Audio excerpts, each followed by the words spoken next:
పశ్చిమ బెంగాల్లో తుది విడత పోలింగ్ కొనసాగుతోంది. ఇప్పటికే మొదటి విడతలో 152 నియోజకవర్గాల్లో ఓటింగ్ జరగగా మలి విడతలో 142 నియోజకవర్గాల్లో పోలింగ్ జరుగుతోంది.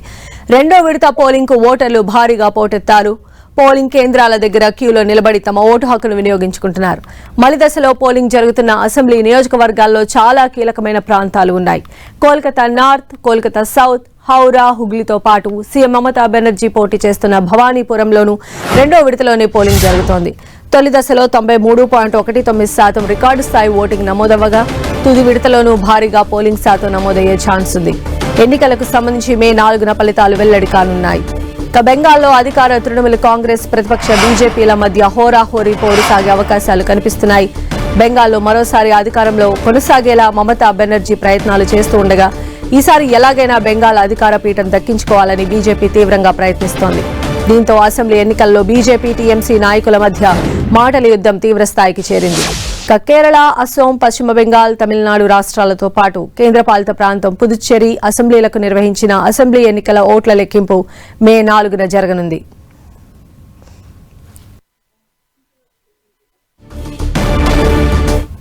ఇప్పుడు అందరి చూపు పశ్చిమ బెంగాల్ మలిదశ ఎన్నికలు ముగియగానే విడుదల చేసే ఎగ్జిట్ పోల్ సర్వేలపైనే ఉన్నాయి. ఇప్పటికే ఎన్నికలు జరిగిన 5 రాష్ట్రాల్లో ఆయా సర్వే సంస్థలు ముమ్మరంగా సర్వేలు చేసి నివేదికల్ని సిద్ధం చేశాయి. సాయంత్రం 6 గంటల తర్వాత పలు ఛానళ్లు, సర్వే సంస్థలు తమ అంచనాలను ప్రజల ముందు పెట్టేందుకు అంతా సిద్ధం చేసుకుంటున్నారు. దీంతో ఎగ్జిట్ పోల్స్ లో ఏ పార్టీలు సత్తా చాటుతాయనే ఉత్కంఠ అంతటా ఉంది.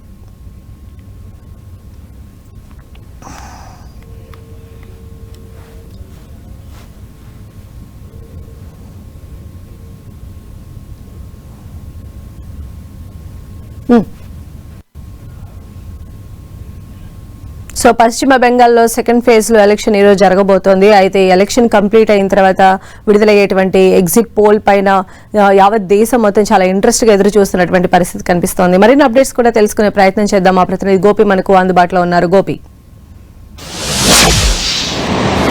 సంధ్య, రెండవ దశ పోలింగ్ ప్రశాంతంగా కొనసాగుతుంది.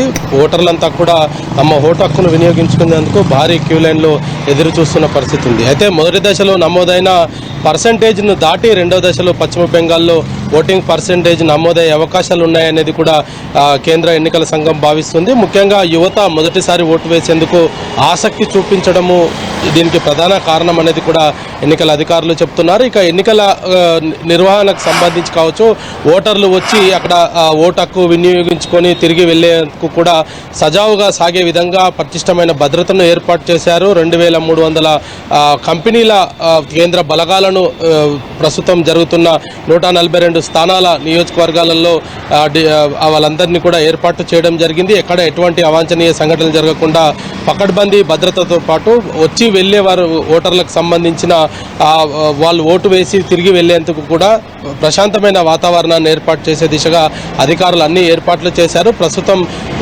ఎన్నిక సజావుగా సాగుతుంది. ఎక్కడ కూడా ఇప్పటి వరకు ఈవీఎంలు మొరాయించినట్టు రికార్డ్ అయితే రాలేదు. 9:30కు అంటే 9:30 ఇప్పటి వరకు పోలైన ఆ పర్సంటేజ్ని విడుదల చేయనుంది ఎన్నికల సంఘం. అదేవిధంగా ఇటు టీఎంసీ వర్సెస్ బీజేపీ అనే విధంగా ఎన్నికల ప్రచారం అయితే కొనసాగింది. మరి ఓటర్లు ఎవరిని ప్రసన్నం చేసుకోబోతున్నారు, ఈసారి అధికార మార్పిడి ఉంటుందా లేదా టీఎంసీకి మరోసారి అధికారాన్ని కట్టబెడతారా అన్నది కూడా మే 4 వరకు అయితే ఎదురు చూడాల్సిన పరిస్థితి ఉంది. అయితే పర్సంటేజ్ పెరిగిన విధానం కావచ్చు, గతంలో ఎన్నడూ కూడా నమోదు కాని పర్సంటేజ్ బీజేపీకి లబ్ధి చేకూరుతుందనేది కూడా కొంతమంది చెప్తూ ఉన్నారు. వీటన్నిటికీ సంబంధించి ఈరోజు సాయంత్రం 6:30 విడుదలయ్యే ఎగ్జిట్ పోల్స్ అసలు బెంగాల్లో ఏం జరుగుతుందన్న దానిపైన కూడా అందరూ కూడా ఈ ఎగ్జిట్ పోల్స్ పైన కొంత ఆసక్తిగా ఎదురు చూస్తున్న పరిస్థితి ఉంది. మరి సాయంత్రం 6:30 వివిధ సర్వేలు, వివిధ సంస్థలు చేసే ఎగ్జిట్ పోల్స్ ఏ విధంగా ఉండబోతున్నాయి అనేది కూడా ఇటు రాజకీయ పార్టీలతో పాటు దేశవ్యాప్తంగా కూడా పశ్చిమ బెంగాల్లో అధికార మార్పిడి జరుగుతుందా లేదా అన్న దానిపైన కూడా ప్రజలు కొంత ఉత్కంఠంగా ఎదురు చూస్తున్న పరిస్థితి ఉంది. అయితే వెస్ట్ బెంగాల్లో సంబంధించి పెరిగిన ఓటు పర్సంటేజ్కి సంబంధించి అది బీజేపీకా టీఎంసీకా అన్నది మాత్రం మే 4 దాకా ఎదురు చూడాల్సిన పరిస్థితి అయితే కనపడుతుంది. ఎన్నికలు సజావుగా నిర్వహించేందుకు ఎన్నికల అధికారులంతా కూడా పకడ్బందీ ఏర్పాట్లు చేయడం జరిగింది. అదేవిధంగా రాష్ట్రంలో వెస్ట్ బెంగాల్తో పాటు గత 4 రాష్ట్రాలకు సంబంధించి ఇటు కేరళ, తమిళనాడు, అస్సాంతో పాటు కేంద్రపాలితమైన పుదుచ్చేరి, వెస్ట్ బెంగాల్ 4 ఈ రాష్ట్రాలతో పాటు ఒక కేంద్రపాలిత ప్రాంతానికి కూడా మే 4న రిజల్ట్స్ అనౌన్స్ కాబోతున్నాయి. మరి ఇప్పటికే అస్సాము అదేవిధంగా పుదుచ్చేరిలో తన పార్టీ ప్రభావంతో మరోసారి కూడా అధికారంలోకి వస్తామన్న ధీమా అయితే వ్యక్తం చేస్తున్నప్పటికీ వెస్ట్ బెంగాల్లో మాత్రం ఈసారి అధికార మార్పిడి ఖచ్చితంగా తమదే ఉంటుంది అనేది కూడా బీజేపీ కొంత ధీమా వ్యక్తం చేస్తుంది. ప్రచారంలో కూడా మోదీ అదే అంశాన్ని కూడా ప్రజల్లోకి తీసుకువెళ్లే ప్రయత్నం చేశారు. 4వ తేదీన బాణాసంచా కాల్చండి, స్వీట్స్ పంచుకోండి అంటూ కూడా రానున్నది బీజేపీ ప్రభుత్వం అంటూ కూడా ఆయన అనేక భారీ బహిరంగ సభల్లో కూడా చెప్పడం జరిగింది. ఇక టీఎంసీ కూడా వెస్ట్ బెంగాల్లో తమదే మరోసారి ప్రభుత్వ ఏర్పాటు జరుగుతుంది అనేది కూడా చెప్తున్నారు. ఇంకా మోదీ పైన కూడా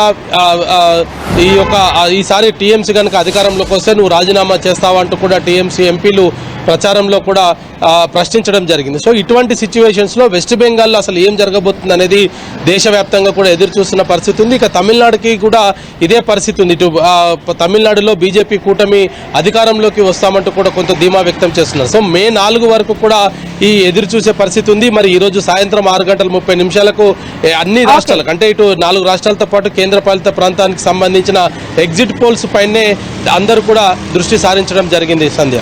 రైట్ గోపి.